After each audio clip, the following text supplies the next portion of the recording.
네, 요구해드린 대로 오늘 성경 강론 이제 5권입니다. 5권. 열왕기상 12장부터 하도록 하겠습니다.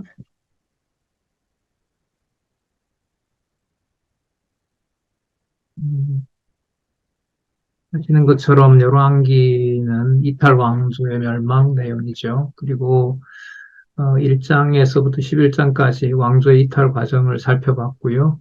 그리고 왕조 이탈의 결국이 어떤 것인지를 이제 16장까지 살펴볼 텐데, 결국은 그 결국이 부패하는 거죠. 그러니까 처음부터 시작해서 르호보암과 여로보암으로 나누어지는 초기 분열 시대 때부터 해서 줄곧 부패해가는 내용들이 나타납니다. 이것은 사실 언약대로 되는 거죠. 여호수아 사사기에도 약속이 되어 있고, 히브리서가 여호수아서에서도 약속되어 있고, 신명기에도 되어 있고, 또한 레위기에도 되어 있고, 참 이렇게 구체적인 언약에 의해서 건립된 다윗 왕국, 이스라엘 국가가 분열하면서 부패하는 내용들, 이 핵심 내용들이 신약에서 어떤 근거로 우리가 제시할 수 있는지, 또 어떻게 앞으로 이루어질 내용, 뭐 기록은 지금부터 1900년 전에 됐으니까요. 어떤 말씀의 예언의 말씀이고, 또한 어떤 말씀의 근거를 두고 하나님께서 미리 열왕기 이 내용을 섭리해 가셨는지를 보는 거죠. 그래서 이제 뒤에 나오는 내용이지만 우리는 이제 전체 완성된 틀 안에서 봤을 때 바로 여기에 신약의 근거를 제시하는 이 저자의 내용을 우리가 이제 관심 있게 보고 있는 거죠. 그 부분들을 또 한번 우리가 들어가서 찾아보도록 그렇게 하겠습니다. 먼저 분열 초기의 부패 내용이 나오고요. 다음에 첫 번째 12장 1절에서부터 24절까지 남쪽 유다 왕이죠. 솔로몬의 아들 로보암의 부패부터 보도록 하겠습니다.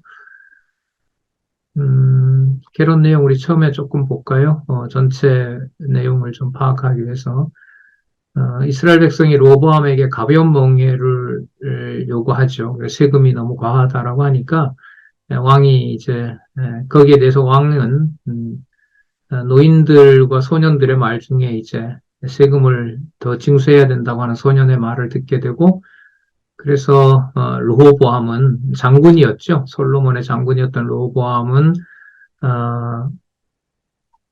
백성들과 함께 이제 그야말로 남쪽 유다 왕 여로보암을 거역하게 됩니다. 그리고 이제 서로 갈라지게 되고 북쪽으로 가서 이제 여로보암은 왕이 됩니다.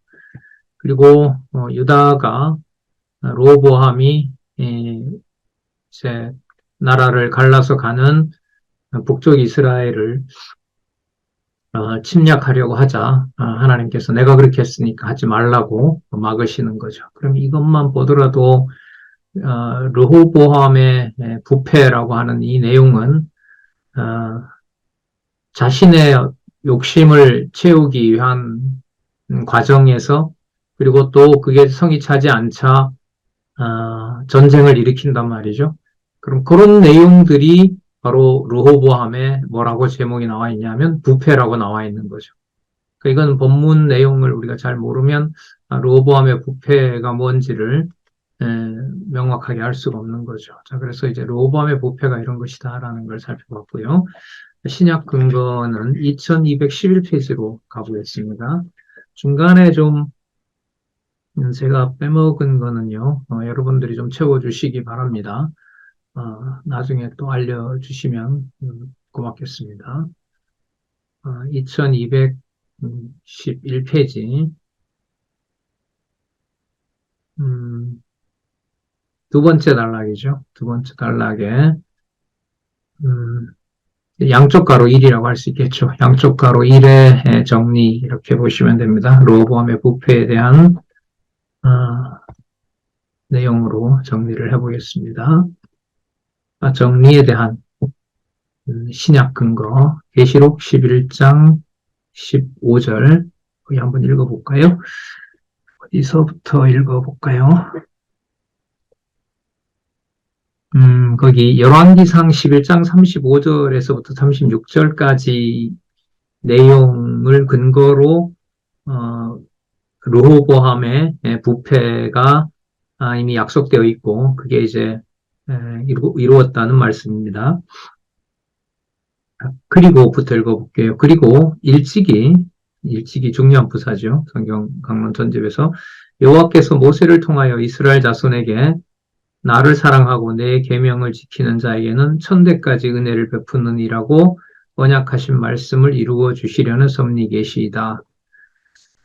분열을 하는데 그 분열이 완전히 다 통치 국가가 사라지는 것이 아니라 천대까지 이르는 은혜를 하나님께서 보존하실 것에 대한 약속을 확인해 주는 거라는 거죠. 이는 예수 그리스도의 영원한 왕권에 대한 예표로서의 모형과 그림자다. 계시록 11장 15절. 자, 여기 이제 바로 예수 그리스도의 영원한 왕권 이렇게 나옵니다. 여기에서 그 르호보암이 욕심을 부리고 국민의 말을 들어주지 않아서 나라가 갈라지고 그리고 그 나라 분열해 가는 북쪽 이스라엘을 자신이 빼앗으려고 하는 이러한 그 악행이죠. 그러니까 그러한 악행은 지금 여기에 보면 예수 그리스도의 영원한 왕권에 대한 예표로서의 모형과 그림자다 이렇게 나옵니다. 그리고 조금 전에 그 앞에 나왔던 나를 사랑하고 내 계명을 지키는 자에게는 천대까지 은혜를 베푼다 이렇게 나오잖아요. 천대까지 은혜 베푸는 거는 분열해야 돼요? 아니면 분열하지 말아야 돼?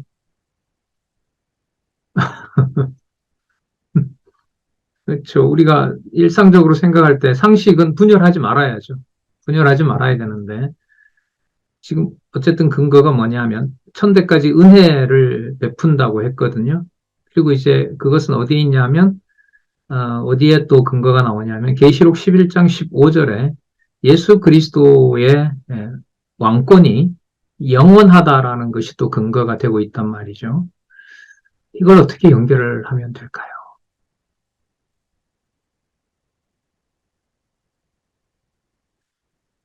거기는 그냥 망하니까 나중에 오는 예수님 나라는 안 망한다 이렇게 하면 될까요?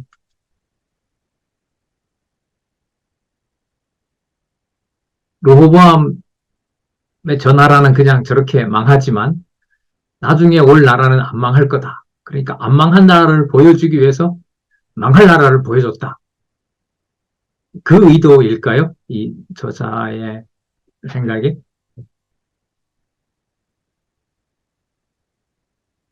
음.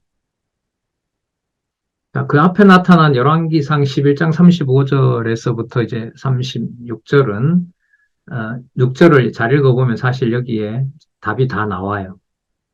성경이 뭐 선명하게 답을 주니까요. 열왕기상 11장 35절, 36절을 한번 읽어보도록 하겠습니다. 내가 그 아들의 손에서 나라를 빼앗아 그 여호와께서 하시는 말씀이죠. 그 열 지파를 네게 줄 것이요.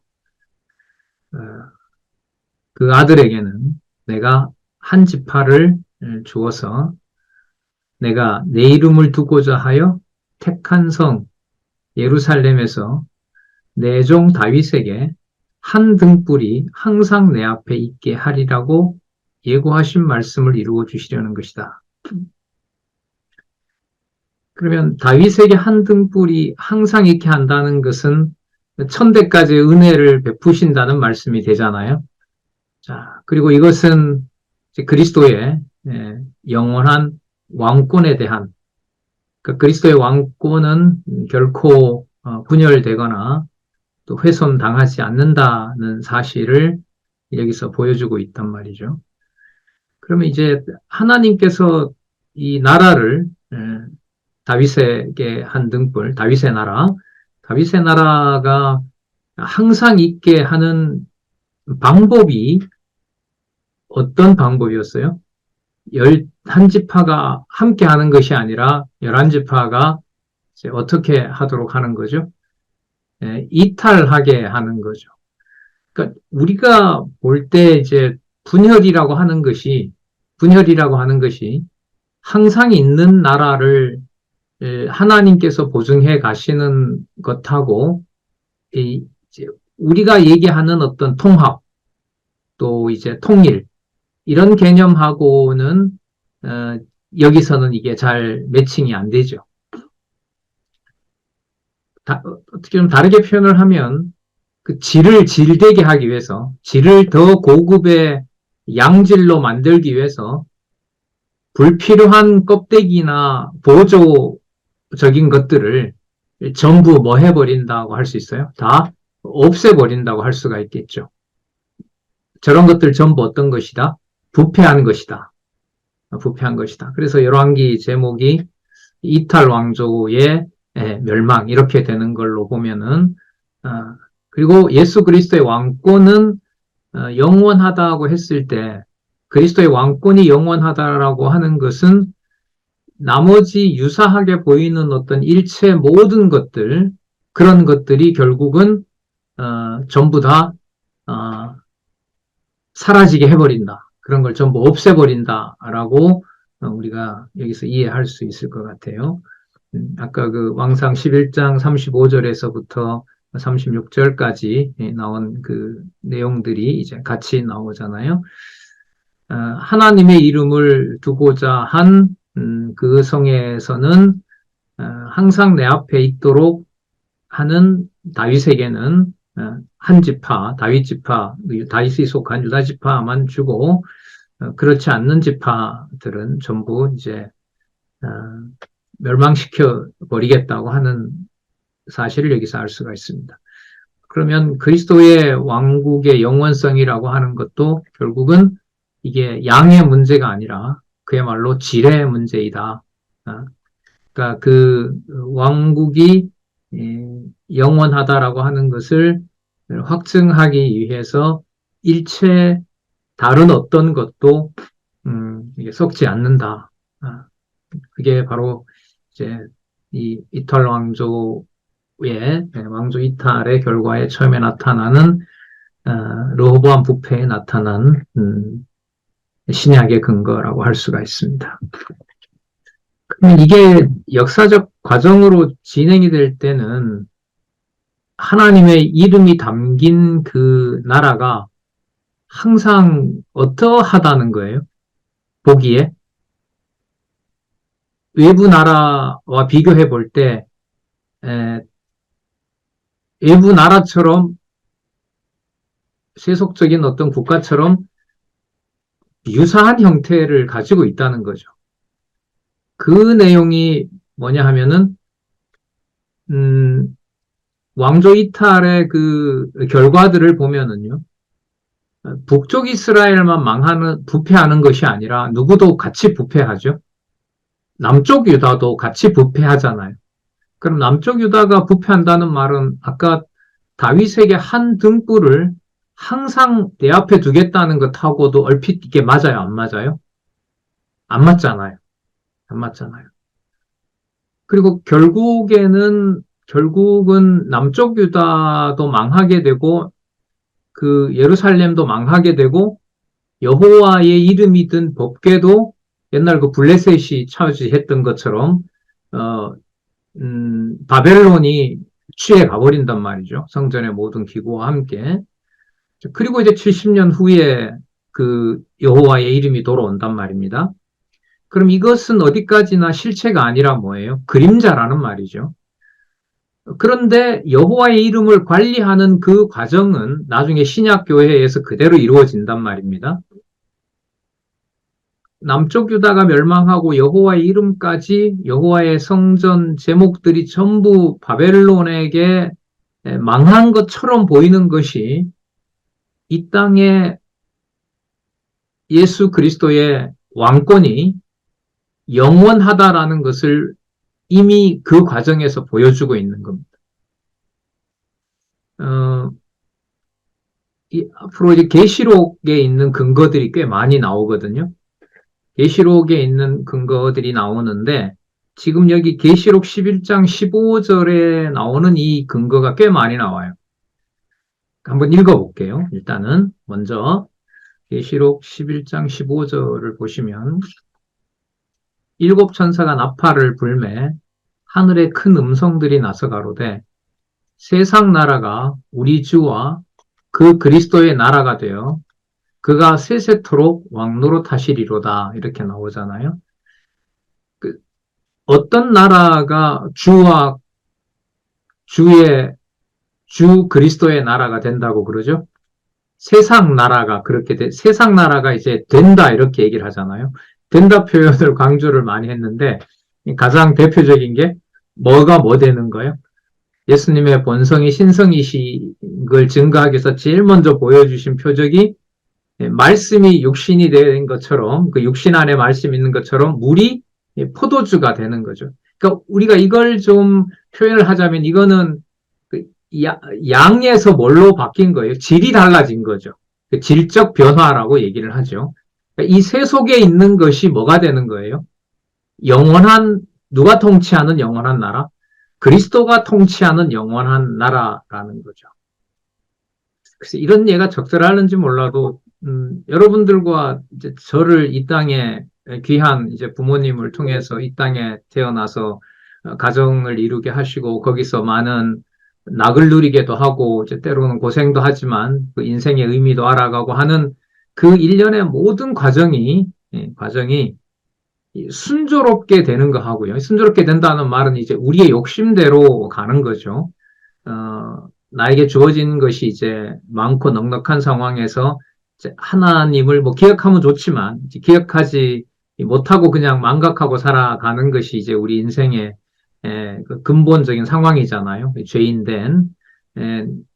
그런데 그 과정이 어렵고 힘들고 누가 보더라도 많은 참 많은 어려움을 겪는다. 뭐 그게 나타난 행위 같으면 이제 뭐 악행에 대해서 이제 벌을 받는다. 뭐 이런 식으로도 이제 얘기를 할 수가 있을 것 같은데 그런 어떤 하나님의 징계를 받아서 그 모양새가 축소되고 또 황폐화되고 없어지는 축소되는 그런 과정들이 모든 것들이 그리스도의 나라가 되는 증거가 맞다고 하시나요? 여러분과 제 인생이 쫄딱 망하는 것이 예를 들면 그게 내게 전부 망하게 된 것이 아니라 그리스도와 그의 나라가 되는 거라는 말에 여러분들이 혹시 동의를 하시나요?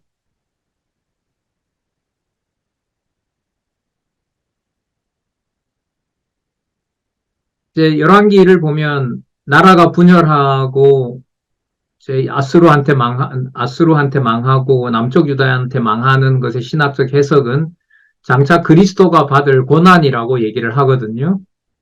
그럼 이렇게 바꿔볼까요?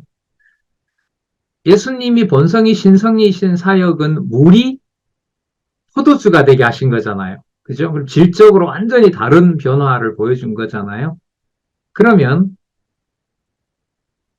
신성이신 그리스도가 십자가에서 수치를 당하고 죽게 된 것은 본성이 하나님이신 그 그리스도가 육체적으로 보면 어떻게 됐어요?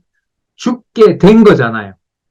그 죽게 된 것이 영원한 나라의 통치자가 된다는 것과 연결이 됩니까?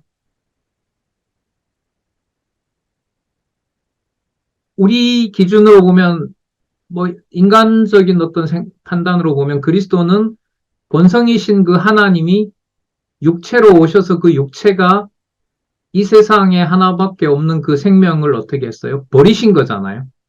그러니까 이 영적으로 하나님이신 그분이, 본성이 신성이신 그분이 뭐가 되신 거예요? 육체가 되신 거죠. 육체가 됐다는 말은 육체의 마지막인 뭘 경험하신 거예요?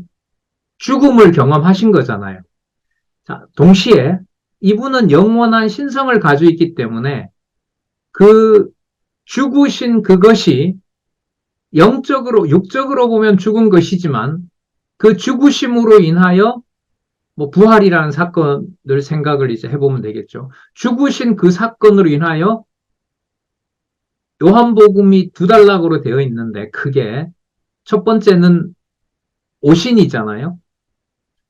후반부는 가신. 그러니까 가셨다는 말은 누구에게 가신? 어디에 계신 누구에게? 하늘에 계신 아버지께 가신 이렇게 되거든요. 그럼 아버지께 갔다는 말은 육체적으로 죽는 것이 어떤 사건 안에 들어가 있어요? 아버지께 가는, 그래서 본성이 무엇임을, 신성이심을 확인하는 과정이 되거든요. 뭐 하는 내용이? 십자가에 죽으신 사건이. 예. 그러니까 말씀이 육신이 되었다고 했는데 그 육신이 이 땅에서 전부 없어지는 줄 알았는데 그 육신이 죽는 것을 요한복음은 뭐가 되는 것이다라고 얘기를 해요. 아버지께 가는 그 신성을 뭐하는 회복하는 것이 되는 거죠. 자, 그렇다면 은혜가 천대까지 이르겠다고 하셨던 하나님의 약속은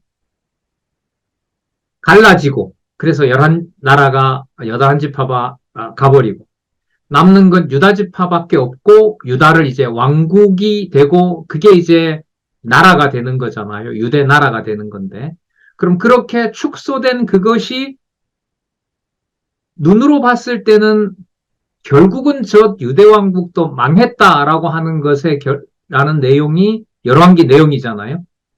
열왕기 마지막에 누구도 멸망하는 내용으로 끝나요? 예, 남쪽 유다도 멸망하는 걸로 끝나요. 이 열왕기도.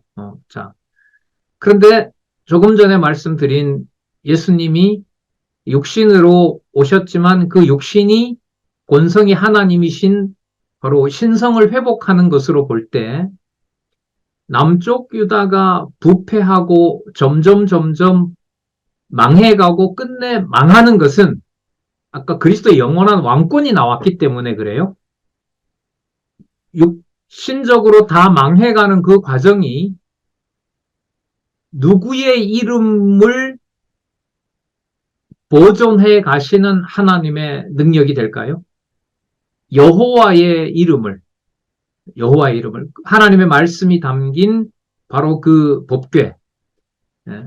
뭐 그것도 사라집니다, 사실. 그 하나님의 말씀으로 오시는 분이 나중에 누구 그리스도이시기 때문에 그러면 여기에 그리스도의 영원한 왕권이라고 하는 것은 남쪽 유다가 북쪽 이스라엘도 부패하고 남쪽 유다도 부패해서 결국은 끝내 망하는 그 과정이 그리스도가 육체로 오셔서 끝장나는 그것과 연결이 되고 그것은 그런데 끝나는 것이 아니라 이 표현을 쓴다면 어떤 왕권을 확증해주는 과정이 된다? 무슨 왕권? 영원한 왕권을 확증해주는 과정이 된다. 예. 이게 이제 열왕기의 주제인 이탈 왕조가 멸망하는 것이 뭐하고 관계가 된다? 그리스도의 영원한 왕권하고 관계된다. 뭐 우리 잘 아시겠지만은 그 남쪽 유다를 나중에 열왕기 끝나고 나면 우리 역대기 가잖아요. 역대기 가면 이 동일한 역사인데 역대기의 제목은 여러분 아시는 것처럼 무슨 내용으로 되어 있죠? 다윗 왕조의 계승으로 되어 있죠. 그죠? 다윗 왕조의 계승으로 되어 있어요.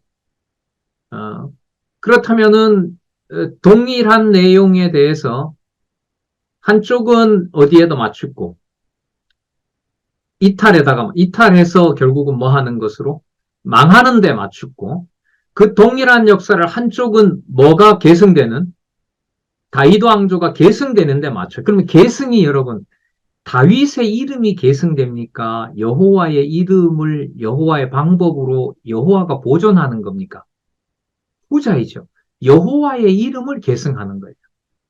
그래서 제가 아까 우리 실생활 예를 들었는데 이 세상에서 이른바 쫄딱 망했다고 하는 바로 그 표현으로 본다면 하나님의 백성에게 그 쫄딱 망하는 것은 어떤 것도 거머쥘 수 없도록 남쪽 유다의 예루살렘 성전이 멸망하는 것이 망하는 것 같은데, 자, 어디로 갑니까? 역대기로 갑니다. 그것은 누구의 이름만 남게 하는 하나님의 섭리이다? 여호와의 이름. 자, 이게 신약 근거로 보면 누구의 어떤 왕권? 본성이 신성이신 예수 그리스도의 영원한 왕권만 남게 하시는 섭리가 되는 겁니다. 그러면 육의 몸을 이 땅에다 두시고 그 육의 몸을 하나님께서 그리스도가 영원히 통치하시는 권한을 확증하려면 육의 몸에 지니고 있는 것들을 이 땅에서 끝까지 보존해 주셔야 돼요. 아니면 남쪽 유다와 북쪽 이스라엘이 망해가는 것처럼 그렇게 이탈시켜서 부패시켜서 처벌해야 돼요. 후자라고 보시면 되죠. 이 비밀이 사도행전부터 세워놓은 교회가 마지막 그리스도가 오실 때가 되면 정말로 그리스도가 오시기 전에 그리스도께서 영원한 왕권을 확증하시기 전에 천년 왕국도 하나님이 보존해요, 버려요? 버리죠. 네, 버립니다. 그러니까 주 예수 그리스도의 몸된 교회의 비밀을 보는 게 열왕기에서 역대기까지를 다 봐야 돼요. 여호와의 이름을 보존하는데 어떤 방법으로 얼마나 철저하게 하나님께서 그 방법을 엄하게 쓰느냐. 하나님의 이름이 있는 여호와의 이름이 담긴 바로 그 법궤마저도 뭐 당하게 한다? 약탈당하게 한다. 버리게 하신다. 그게 그런데 무엇에 대한 확증이다? 예수 그리스도의 영원한 왕권을 확증해 주는 거다. 예. 그래서 이 부패 과정을 모든 이제 주석들에는 어디에 맞추냐 하면 뭐 하니까 망했다. 인간이 뭐 하니까 부패하니까 하나님이 벌을 줘서 망했다라고 얘기를 하거든요. 그러다 보니 열왕기 역대기를 강의를 안 하고요. 열왕기를 했기 때문에 역대기를 하지 않습니다. 그 광약교회 통합했을 때 그때 어떤 권사님이 그러시더라고요. 역대기 우리 안 했어요. 왜 안 했냐 하면 열왕기하고 내용이 비슷하다고 해서 역대기 강의를 안 했습니다. 이렇게 말씀을 하시더라고요. 이 전체를 못 보면은 그냥 역사가 반복되는 것처럼 보이죠. 그럼 좀 더 깊이 들어가서 보면 동일한 사건인데도 전혀 다르게 해석하는 부분이 사실 나오거든요. 그럼 그 전혀 다르게 해석하는 부분이 유대라는 나라가 귀해서 그런 걸까요? 아니죠. 예수 그리스도의 영원한 왕권을 누구의 이름이 보존되는 것하고 잘 직결시키기 때문에 여호와의 이름이 보존되는 것하고 직결시키기 때문에 그렇게 하신다는 거죠. 그래서요. 그래서 우리가 이 땅에서 삶에서 어떤 상황이 각자에게 오더라도 하나님의 말씀이 여호와의 존재와 능력이 내 마음속에 남아있고 내 기억 속에 남아있고 기록한 말씀에 하나하나 그 사실을 확인해 보고 싶은 마음을 유지해 주는 것은 지금 본문에 나와 다시 반복하지만 누가 통치하는 어떤 나라? 예수 그리스도가 통치하는 영원한 나라를 우리에게 확인해 주고 있다는 매우 축복된 그런 상황이라고 할 수가 있습니다. 저는 이 진짜 열왕기 역대기를 스타디도 많이 한 것 같아요. 공부도 많이 하고 같이 이제 서울에 그때 오기 전에 제가 2009년에 왔는데 2005년 6년도에 그 대전에서 중간에 장안중앙교회 선생님들하고 포항 그때 성진교회 선생님들하고 그때 주 과목이 뭐였냐면 바로 열왕기와 역대기 내용이었어요. 때 뭐 한 1년 넘게 여기에 이제 도대체 이게 왜 이렇게 쓰여져야 되느냐. 그래서 구체적으로 왕들에 대한 기록까지 다 살펴봤어요. 근데 내용이 달라요. 왜? 한쪽은 의미가 어디에 있으니까. 이탈 왕조를 멸망시키는 데 있는 거니까. 또 한쪽은 어디에 맞춰요? 영원한 왕권에 맞추는 거니까. 그러면 여러분들과 제 삶은 그리스도가 이미 2000년 전에 이루셨고 앞으로 준비하고 있는 새 해하늘과 새 땅, 새 예루살렘의 영원한 왕권을 위해서는 이 두 가지로 봤을 때 동시에 이게 어떻게 될까? 이루어지는 거죠. 그래서 철저하게 이탈해야 되고 심판받아야 되는 것은 철저하게 뭐하게 하도록 할까요? 부패하도록 하는 거죠. 각자에게. 거머쥐려고 하는 것을 일체 남겨두지 않는 거죠. 요즘 히브리서 이제 끝나고 다음 시간에 이제 이렇게 복습할 것 같은데 뭔가 거머쥐고 내 것으로 만들려고 하는 것을 히브리서의 주제로 말하면 그게 뭐라 그랬어요? 그게 유대주의거든. 그걸 더 거머쥐고 내 것처럼 내 거야 라고 안 놓게 되고 교회마저도 이용하려고 하게 되면 그게 뭐가 되죠? 적그리스도가 되는 거죠. 그래서 계시록에 가면 이 유대인 그리스찬인 것처럼 보이는 유대인들을 무슨 회라고 그래요? 네, 사단의 회라고 그렇게 하죠. 네. 그래서 이렇게 정리를 여기 나올 때 11장 15절을 이런 맥락에서 하고 나면 다음 부분들은 그렇구나 이렇게 부패되는 거구나 이걸 하나님의 이름으로 하나님의 방법으로 하나님이 정한 시기에 한다는 것을 확인해 주기 위해서 하나님의 사람인 선지자 두 사람을 보내죠.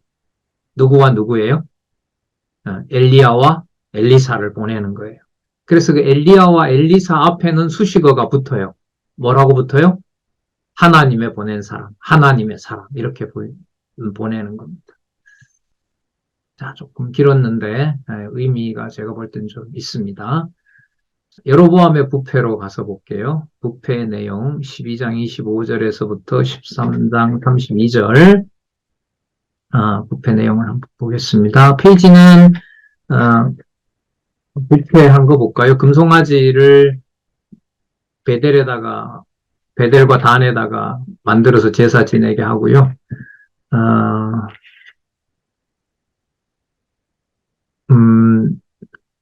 늙은 선지자가 결국 그 베델의 하나님의 사람을 이제 속여서 데려왔지만 늙은 선지자에게 속은 하나님의 사람이 이 저주를 받는 아주 이 흥미로운 내용이 나옵니다. 예. 로마서 2225페이지. 하나님의 사람이 사기를 당해요. 그래서 저주를 받아 죽어요. 그러면 이 말은 하나님의 사람 관리를 누가 하신다는 거예요? 하나님이 하신다는 거죠. 나중에 이제 엘리야, 엘리사 보면, 특히 여러분 엘리야 보면 진짜 엘리야 의지대로 해요. 엘리야가 원하는 바에 거꾸로 엘리야를 섭리하세요. 거꾸로 하세요. 그러니까 누구의 사람이니까? 하나님의 사람이니까. 그럼 이게 여러분 나중에 누구에 대한 예표예요? 참 선지자로 오실 그리스도의 예표인 거죠. 참 재밌습니다. 이 열왕기에 나오는 그 엘리야, 엘리사 사건 한 3분의 1 차지하잖아요. 열왕기상 17장에서부터 열왕기하 8장 12절, 15절까지 엘리사 사건이 나오기 때문에 그때 가서 또 보도록 하고요. 2225페이지. 어디서부터 볼까요? 자, 2224페이지에 보면 신명기 31장 16절에 따라 솔로몬에게 보라 너와 내 자손이 아주 돌이켜 나를 쫓지 아니하면 내가 너희 앞에 둔 나의 계명과 법도를 지키지 아니하고 가서 다른 신을 섬겨 그것을 숭배할 것이니라고 언약하신 말씀을 이루어 주시는 계시섭니다. 이는 하나님께서 긍휼을 베풀어 주시려고 이게 아까 영원한 그리스도의 영원한 왕권하고 관계가 되죠. 그리고 여호와의 이름을 여호와가 보존해 가신다. 언약하신 대로 그 언약을 여호와께서 보존해 가신다는 거.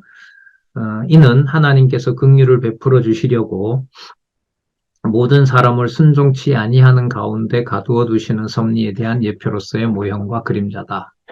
이건 이제 교회의 성도들에게 적용이 된 부분을 설명을 하네요. 하나님이 모든 사람을 순종치 아니하는 가운데 가두어 두심은 모든 사람에게 긍휼을 베풀려 하심이로다. 이 긍휼을 베푼다는 것이 결국은 남쪽 유다로 보면 돌아오는 거잖아요. 남쪽 유다가 돌아와서 제일 먼저 한 게 뭡니까? 누구 이름과 관련된 일을 하죠? 여호와 이름과 관련된 일을 하는데 뭘 세우죠? 성전을 세우죠. 그래서 누구 이름을 부르게 하세요? 여호와 이름을 부르게 하죠. 자, 그러면 이 내용이 연관이 됩니다. 그러면 여러분 우리 신앙 생활에서 긍휼을 베푼다, 은혜를 베푼다라는 것을 남쪽 유다의 역사로 보면은 결국 누구 이름을 더 감동적으로 부르게 한다는 거예요. 성전 지으면서 누구 이름? 여호와 이름 부르게 하는 거죠. 그러니까 이게 우리 일상생활의 선이 상당히 분명해져요. 이게 그런데 막연히 여호와를 찾게 했구나 이거 하고요.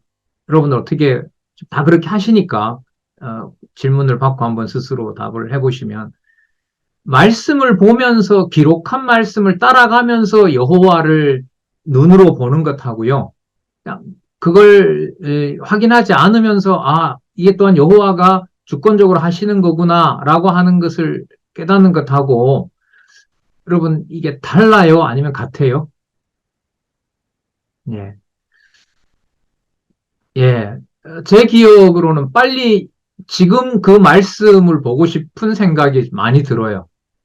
막연히 그냥 앉아서 묵상하고 이거 보다가는 말씀을 좀 보고 싶다. 그건 이제 강의를 들을 수도 있는 거고요. 또 말씀에 들어가서 보다가 모든 내용들이 누구 중심으로 딱 이렇게 모아졌으니까 여호와 중심으로 모아졌기 때문에 그 말씀을 읽다가 이제 북받치는 거죠. 북받치는 거예요. 그래서 여호와 계시라는 개념이 지배적이 되면서 제가 봤을 때 성도님들이 지방도 그렇고 성경을 읽어보시라고 이렇게 권했을 때 그 성경에 대한 내용이 많이 봐서 익숙해진 면도 있고요. 그 계시 내용을 누구 중심으로? 여호와 중심으로 딱 머릿속에 굳어져 있기 때문에 읽어 나가는 내용에서 누가 섭리해 나간다는 생각으로 봐요. 여호와가 섭리해 나간다고 보기 때문에 성경 본문을 읽으시는 모습들이 달라요. 그 본문을 읽어보라고 이렇게 권했을 때. 만약에 여러분들이 어떤 강론을 누구에게 소개한다고 했을 때도 이 현상은 저는 일어난다고 봐요. 그럼 이 말은 성경도 그렇게 볼 뿐만 아니라 우리의 일상 생활에서도 누구 중심으로 해석을 해가게 하신다는 말이 되죠. 여호와 중심으로 해가게 하신다는 말이 되는 거죠.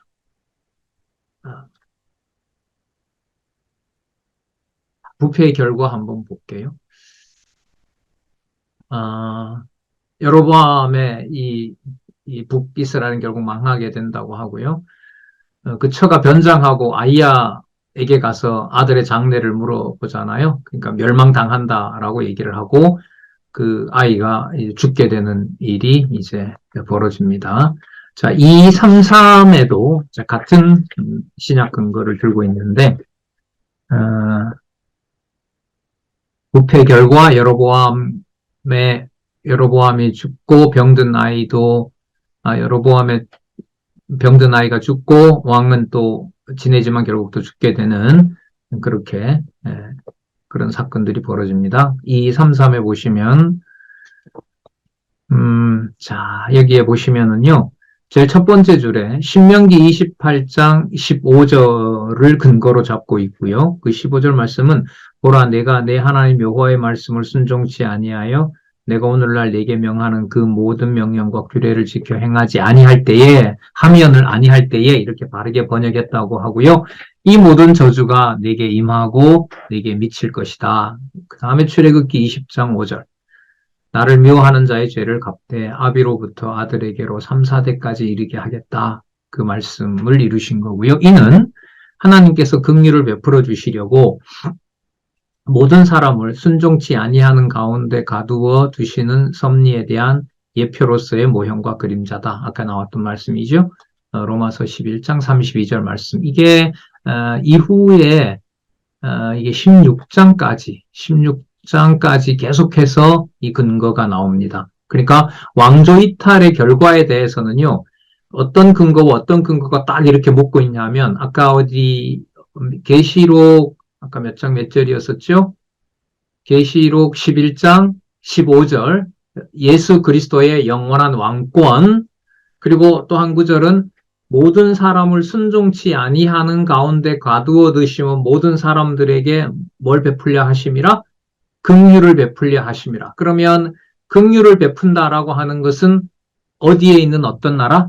하늘에 있는 영원한 나라와 관련이 되는 거고요. 그럼 그 과정은 부패해 간다라는 말은 이 땅에 속한 부분들을 하나님께서 하나님의 이름만 남겨놓고 전부 뭐 해가는 과정이다?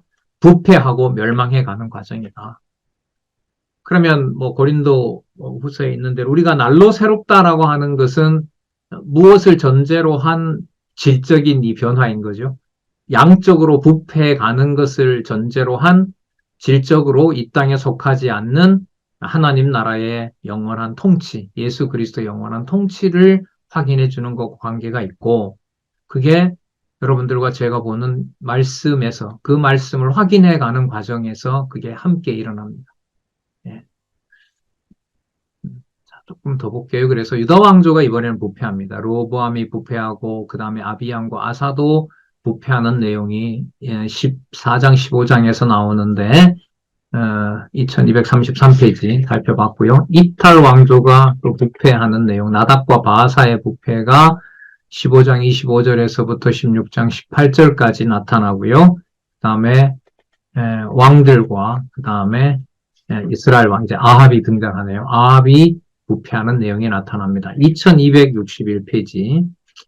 아합과 이제 연관된 사건들이 이제 17장에 가면 엘리사 사건하고 관계가 됩니다. 자, 먼저 2261페이지 다시 한번 확인해 보도록 하죠.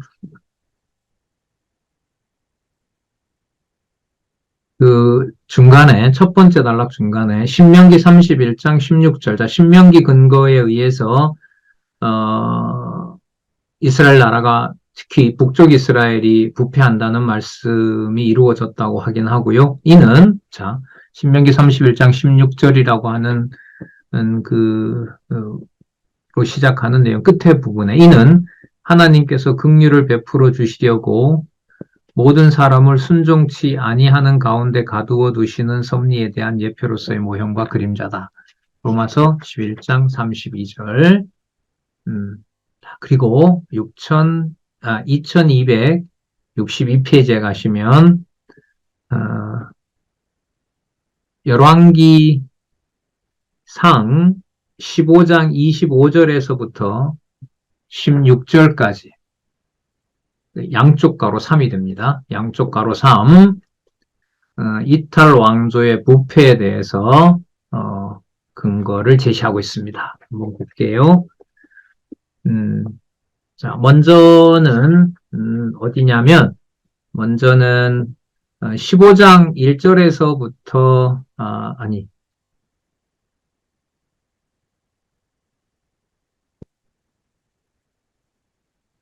15장 25절까지니까요. 15장 1절에서부터 24절 아비암과 아사의 부패에 대해서 2262페이지 여기 한번 보겠습니다. 중간쯤에 위에서부터 하나, 둘, 셋, 넷, 다섯, 특히 다섯 번째 줄 특히 패역한 가운데 망하지 않는 다윗 왕가는 만왕의 왕이신 예수 그리스도의 왕권에 대한 예표로서의 모형과 그림자다. 그러므로 다윗 왕가에 대한 여호와의 역사 섭리는 여호와께서 예수를 만왕의 왕이 되시는 그리스도로 보내어 주실 것을 언약해 주시는 말씀으로서의 계시 섭리이다. 그럼 이게 여러분 아까 계시록 몇 장 몇 절이었죠? 11장 15절 말씀에 이미 이 내용이 확증이 되어 있었죠. 자, 거기에 근거를 두고 따라서 신약교회 성도는 여호와께서 다윗 왕가에 대한 역사 섭리를 통하여 언약하신 말씀대로 예수를 그리스도로 보내어 주실 사실을 통하여 하나님이 택자를 언약대로 죄의 권세로부터 구속해 주신 여호와이심을 깨달아 알고 그를 경외하며 섬기게 되는 것이다. 이렇게 이제 신학적인 해석을 하고 있습니다. 자, 이거 신약에서 우리 한 부분 좀 확인하고 갈까요? 어디냐 하면은요. 디모데전서 6장 15절.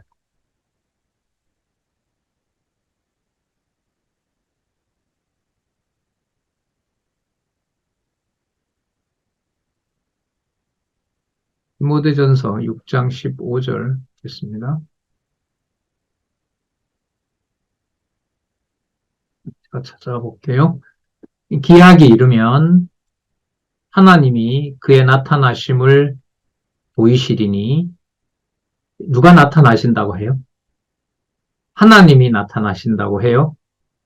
하나님은 복되시고 홀로 한 분이신 능하신 자요. 유일신이라는 거죠. 그리고 모든 복은 이분이 주관해 가시는데 누구라고 그러죠?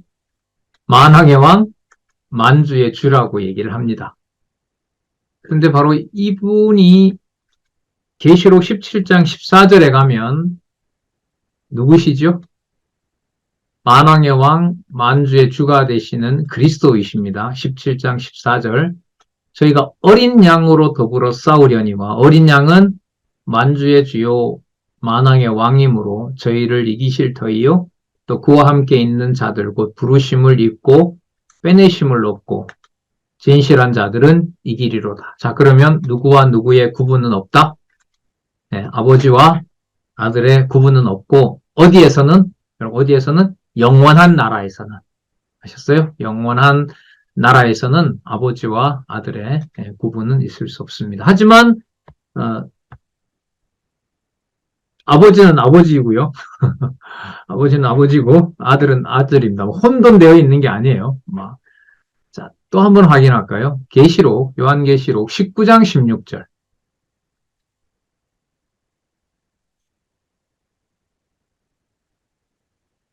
다시 한번 어린 양 아버지의 권세를 업은 아버지의 권세에 근거한 아들의 어린 양의 권세를 또 얘기를 합니다. 계시록 19장 16절. 그 옷과 다리에 이름 쓴 것이 뭐라고 해요? 만왕의 왕, 만주의 주라 하였더라. 자, 그래서 디모데전서 6장 15절, 계시록 17장 14절, 계시록 19장 16절. 자, 요거 다시 한번 정리를 해봤습니다. 자, 그 다음에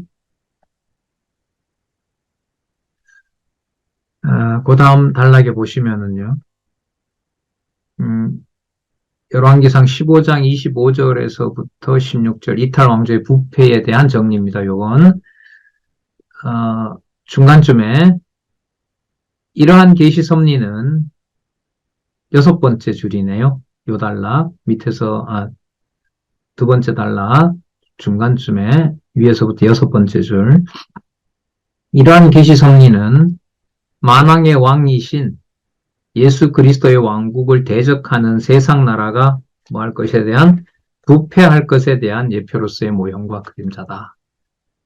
계시록 13장인데요. 여러분 계시록 13장 내용을 개론에 따라서 제가 한번 읽어드릴게요.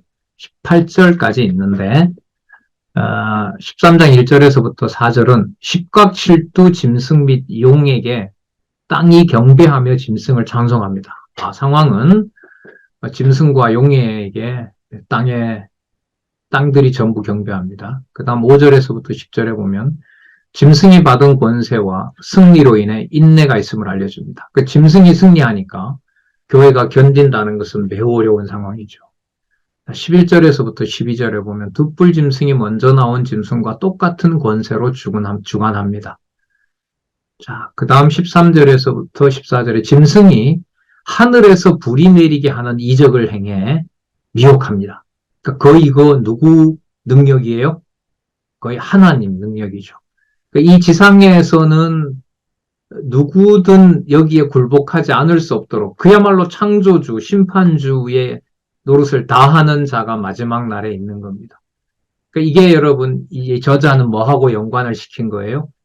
북쪽과 남쪽 유다가 망하는 거, 부패해 가는 것하고 이 사건을 연결시킨 거예요. 그러면 우리 몸을 하나님께서 이 땅에다가 두시고 영원한 만왕의 왕 만주의 주인 그리스도가 통치하는 영원한 나라의 통치를 이 땅에서 우리로 하여금 깨닫게 한다고 했을 때는 열왕기와 지금 이 계시록 13장 내용으로 보면 남겨둘 것이 있다 없다? 없다. 그리고 다르게 더 강하게 말하면 절대로 뭐 하지 않는다? 양손에 다 쥐게 하지 않는다. 재물도 섬기고 하나님도 섬기게끔 이렇게 하지 않으신다. 말세가 그리스도가 이제 임하시는 날이 다가오면 다가올수록. 자, 그리고 15절에서부터 18절에 보면은요. 짐승이 우상으로 말하게 하며 표를 주는 이적을 나타냅니다. 그러니까 뭐 목사님이 지금 AI라고 그러는데 현대 문명으로 보면 AI죠. 그럼 AI의 기능이 어느 정도까지 와 있냐 하면은요. 외적으로 사람의 피부까지 완성이 됩니다. 지금 일본에서 성공했거든요. 그러니까 딱 만져서 악수하면 누군지를 몰라요? AI인 줄 몰라요. 피부에 살갗을 대면. 둘이 이렇게 안았어요? 안았어요. 누구하고 똑같아요? 예, 사람하고 똑같은 상태까지 왔어요. 근데 딱 하는 거 보면은 뭘 해요? 막 불을 내리고요. 그 사람의 심정까지 딱 파악하고요. 자기 말 들으면 순간 그 즉석에서 어디에 있는 암 몇 번째 어디 뭐 담낭에 있는 뭐까지 다 뭐예요? 치료도 해줘요. 거기 그런 시대에 저희들이 살고 있어요. 근데 그런 세력에까지 뭘 다 맡긴다고요? 주 예수 그리스도의 몸된 교회를 다 맡긴다는 거예요. 앞으로. 그럼 이 상황에서 남는 거는 이 땅에 뭐밖에 없겠어요? 기록한 말씀밖에 없어요. 그 성경 공부하는 것도 알까요? 모를까요? 이 정도 되면. 알지요. 그래, 그거 보면 뭐 한다? 죽인다. 이렇게 되겠죠. 그래서 마지막 날에 뭐 할 자를 볼 수가 없다? 네, 믿는 자를 찾기가 어렵다라는 게 논리적으로 얼마든지 지금 돌아가는 상황으로 보면 가능한 얘기인 겁니다. 이럴 때 말이죠. 하나님이 그냥 있지 않아요. 다 이 북쪽도 끝난 것 같고 남쪽 유다는 저것도 진짜 정신 나간 여호와의 이름을 두고도 저렇게 하는 이럴 때 이제 하나님이 살아계신 증거가 바로 열왕기상 17장에서부터 이제 누구를 등장시켜요? 예, 엘리야를 등장시키죠. 뭘 보내세요? 하나님의 말씀을 보내는 거죠. 그리고 그 상황에서 견디게 하는 자기 백성이 있다는 거죠. 요쯤 되는 세대에 요 정도만 사시다 가는 게 스트레스를 덜 받으실 것 같긴 해요. 이것도 뭐 하나님께서 그렇게 하시지만 그러니까 앞으로 다가올 세대에서 이른바 과학 기술을 적극적으로 활용하는 지성인들, 지적 집단의 그 무리들은 원하든 원하지 않든 점점 멀리 할 수밖에 없다. 성경 진리를 멀리 할 수밖에 없는 상황으로 갑니다.